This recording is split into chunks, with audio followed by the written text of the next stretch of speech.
दुर्गा सप्तशती 11वां अध्याय। जय माता दी। नमस्कार दोस्तों, यदि आप हमारे चैनल पर न्यू हैं तो चैनल को जरूर सब्सक्राइब कर लीजिएगा। यदि आप हमारे चैनल पर इस कथा को, इस पाठ को पहली बार सुन रहे हैं तो इससे पहले आप अर्गला स्तोत्र का पाठ सुने, कीलक का पाठ सुने। इस पाठ के संपूर्ण होने के बाद आप सिद्ध कुंजिका स्तोत्र का पाठ भी अवश्य ही सुने, जिससे हम लोग से कोई भी पढ़ने में या सुनने में कोई भी अपराध हुआ हो तो वो अपराध वहीं पे नष्ट हो जाएगा और माता रानी की विशेष कृपा आपको प्राप्त होगी। यदि आप गर्भवती माता हैं तो आप इसको प्रातः काल के समय या शाम काल के समय किसी भी समय सुन सकती हैं, जिससे आपकी सारी विघ्न बाधाएं माता रानी की कृपा से दूर होंगी और आपको सुख समृद्धि की प्राप्ति होगी। यदि आपकी कोई मनोकामना है जो बहुत दिन से आप चाहते हैं कि वो पूर्ण हो जाए तो इस पाठ को आप प्रतिदिन सुने, जिससे आपकी समस्त मनोकामनाएं माता रानी की कृपा से पूर्ण हो। तो हमारा 11वां अध्याय जो यहाँ से प्रारंभ होता है। जय माता दी। देवताओं का देवी की स्तुति करना और देवी का देवताओं को वरदान देना। महर्षि मेधा कहते हैं, दैत्य के मारे जाने पर इंद्रादि देवता अग्नि को आगे करके कात्यायनी देवी की स्तुति करने लगे। उस समय अविष्टि की प्राप्ति के कारण उनके मुख खिले हुए थे। देवताओं ने कहा, हे शरणागतों के दुख दूर करने वाली देवी, तुम प्रसन्न हो। हे संपूर्ण जगत की माता, तुम प्रसन्न हो। विंध्येश्वरी, तुम विश्व की रक्षा करो, क्योंकि तुम इस चर और अचर की ईश्वरी हो। हे देवी, संपूर्ण जगत की आधार रूप हो, क्योंकि तुम पृथ्वी के रूप में भी स्थित हो।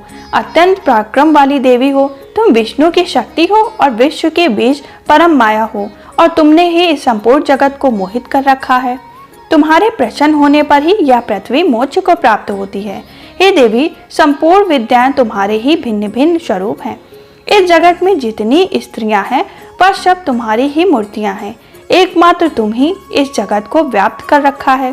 तुम्हारी स्थिति किस प्रकार हो सकती है, क्योंकि तुम परम बुद्धि रूप हो और संपूर्ण प्राणी रूप में स्वर्ग और मुक्ति देने वाली हो। अतः इसी रूप में तुम्हारी स्तुति की गई है। तुम्हारी स्तुति के लिए इससे बढ़कर और क्या युक्तियां हो सकती हैं।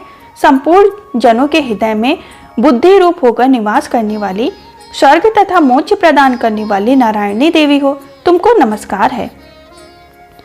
कला काष्ठ आदि रूप में अवस्थाओं में परिवर्तित की ओर ले जाने वाली तथा प्राणियों का अंत करने वाली नारायणी, तुमको नमस्कार है।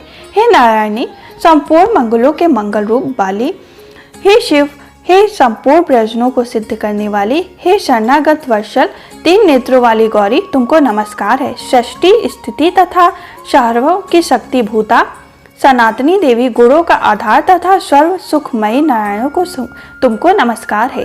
हे शरण में आए हुए शरणागतों के दीन दुखियों की रक्षा में तत्पर, संपूर्ण पीड़ाओं को हरने वाली, हे नारायणी, तुमको नमस्कार है। हे नारायणी, तुम ब्रह्मांडी का रूप धारण करके हंसों से जुते हुए विमान पर बैठी हो तथा कुश से अभिमंत्रित जल छिड़कती रहती हो, तुम्हें नमस्कार है। महेश्वरी, तुम से त्रिशूल, चंद्रमा और सर्पों को धारण करने वाले महावृषभ वाहन वाली नारायण, तुम्हें नमस्कार है। मोरों तरह मुकुटों से घिरे रहने वाली महाशक्ति को धारण करने वाली, हे कौमारी रूप धारणी निष्पाप नारायणी, तुम्हें नमस्कार है। हे शंख चक्र गदा पर शंख धनुष रूप आयुधों को धारण करने वाली वैष्णवी शक्ति रूपा नारायणी, तुम पर हम पर प्रसन्न हो, तुम्हें नमस्कार है। हे दांतों पर पृथ्वी धारण करने वाली वहरिण रूपिणी कल्याणमयी नारायणी, तुम्हें नमस्कार है। हे उग्र नरसिंह रूप में दैत्य को मारने वाली, त्रिभुवन की रक्षा में संलग्न रहने वाली नारायणी, तुम्हें नमस्कार है। हे मस्तक पर किरीट और हाथ में महावज्र धारण करने वाली, शस्त्रों नेत्रों के कारण उज्जवल व्रतासुर के प्राण हरने वाली ऐन्द्री शक्ति, हे नारायणी, तुम्हें नमस्कार है। हे शिवदूती स्वरूपिणी, दैत्यों के महामत को नष्ट करने वाली, हे घोर रूप वाली, हे महाशब्द वाली, हे नारायणी, तुम्हें नमस्कार है। दाढ़ों के कारण विकराल मुख वाली, मुंड माला से विभूषित मुंड मर्दित चामुंडा नारायणी, तुम्हें नमस्कार है। हे लक्ष्मी, लज्जा, महाविद्या, श्रद्धा, पुष्टि, श्रद्धा, ध्रुवा, महारात्रि तथा महाविद्या रूपी नारायणी, तुम्हें नमस्कार है। हे मेधा सरस्वती, सर्वोत्कृष्ट ऐश्वर्य रूपिणी पार्वती, महाकाली, नेता तथा ईश्वर रूपिणी नारायणी, तुम्हें नमस्कार है।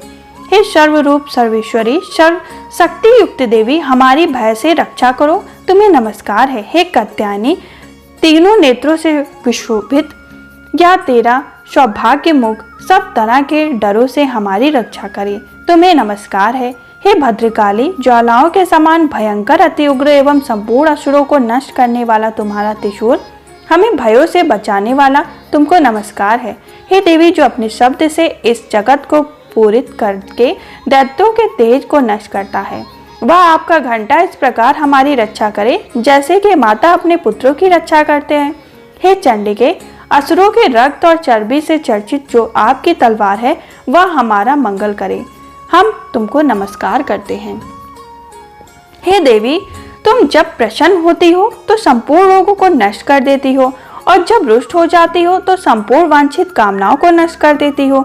और जो मनुष्य तुम्हारी शरण में जाते हैं उन पर कभी विपत्ति नहीं आती, बल्कि तुम्हारी शरण में गए मनुष्य दूसरों को आश्रय देने योग्य हो जाते हैं। अनेक रूपों में बहुत से प्रकार की मूर्तियों को धारण करके इन धर्मद्रोही असुरों को तुमने संहार किया है। वह तुम्हारे सिवा कौन कर सकता है। चतुर्थ विद्याएं, शास्त्र और चारों वेद तुम्हारे ही प्रकाश से प्रकाशित हैं, उनमें तुम्हारा ही वर्णन है। और जहाँ राक्षस, विषैले सर्प, शत्रुगण वहाँ और समुद्र के बीच में भी तुम साथ रहकर इस विश्व की रक्षा करती हो। हे विश्वेश्वरी, तुम विश्व का पालन करने वाली विश्व रूपा हो, इसलिए संपूर्ण जगत को धारण करती हो, इसलिए ब्रह्मा विष्णु महेश की भी वंदनी हो। जो भक्ति पूर्वक तुमको नमस्कार करते हैं वह विश्व को आश्रय देने वाले बन जाते हैं। हे देवी, तुम प्रसन्न हो और असुरों को मारकर जिस प्रकार हमारी रक्षा की है, ऐसे ही हमारे शत्रुओं से सदा हमारी रक्षा करती रहो। संपूर्ण जगत के पाप नष्ट कर दो और पापों को तथा उनके फल स्वरूप होने वाली महामारी आदि बड़े बड़े उपद्रव को शीघ्र ही दूर कर दो। विश्व की पीड़ा को हरने वाली देवी, चरण में पड़े हुए पर प्रसन्न हो। त्रिलोक निवासियों की पूजनी परमेश्वरी, हम लोगों को वरदान दो। देवी ने कहा, हे देवताओं, मैं तुमको वर देने को तैयार हूँ। आपकी जैसी इच्छा हो वैसा वर मांग लो, मैं तुमको दूंगी। देवता ने कहा, हे सर्वेश्वरी त्रिलोकनी के निवासिनी, कि समस्त पीड़ाओं को तुम इस प्रकार हरती हो और हमारे शत्रुओं को इसी प्रकार नष्ट करती रहो। देवी ने कहा, तथास्तु। मानवता के 28वें युग में 2 और महाअसुर शुंभ और निशुंभ उत्पन्न होंगे। उस समय मैं नंद गोप के घर से यशोदा के गर्भ से उत्पन्न होकर विंध्याचल पर्वत पर शुंभ और निशुंभ का संहार करूंगा। फिर अत्यंत भयंकर रूप से पृथ्वी पर अवतरित होकर मैं प्रचलित नामक दानों का नाश करूंगी। उन भयंकर महाअसुरों को भक्षण करते समय मेरे दांत अनार पुष्प के समान लाल होंगे। इसके पश्चात स्वर्ग में देवता और पृथ्वी पर मनुष्य मेरी स्तुति करते हुए मुझे रक्त दंतिका कहेंगे। फिर जब 100 वर्ष तक वर्षा न होगी तो मैं ऋषियों की स्तुति करने पर आयोजित नाम से प्रकट होंगी और अपने 100 नेत्रों से ऋषियों की ओर देखूंगी। अतः मनुष्य शताक्षी नाम से मेरा कीर्तन करेंगे। उसी समय मैं अपने शरीर से उत्पन्न हुए प्राणों की रक्षा करने वाले शंकु द्वारा सब प्राणियों का पालन करूंगी और तब इस पृथ्वी पर शाकंभरी के नाम से विख्यात होंगी। और इसी अवतार में मैं दुर्ग नाम महाअसुर का वध करूंगी और इससे मैं दुर्गा देवी के नाम से प्रसिद्ध होंगी। इसके पश्चात जब मैं भयानक रूप धारण करके हिमालय निवासी ऋषियों की महाऋषि की रक्षा करूंगी तब भीमा देवी के नाम से मेरी ख्याति होगी। और जब फिर अरुण नामक असुर तीनों लोगों को पीड़ित करेगा तब मैं असंख्य भ्रमरों का रूप धारण कर उस महादैत्य का वध करूंगी। तब स्वर्ग में देवता और मृत्युलोक में मनुष्य मेरी स्तुति करते हुए मुझे भ्रामरी नाम से पुकारेंगे। इस प्रकार जब जब पृथ्वी राक्षसों से पीड़ित होगी तब तब मैं अवतरित होकर शत्रुओं का नाश करूंगी।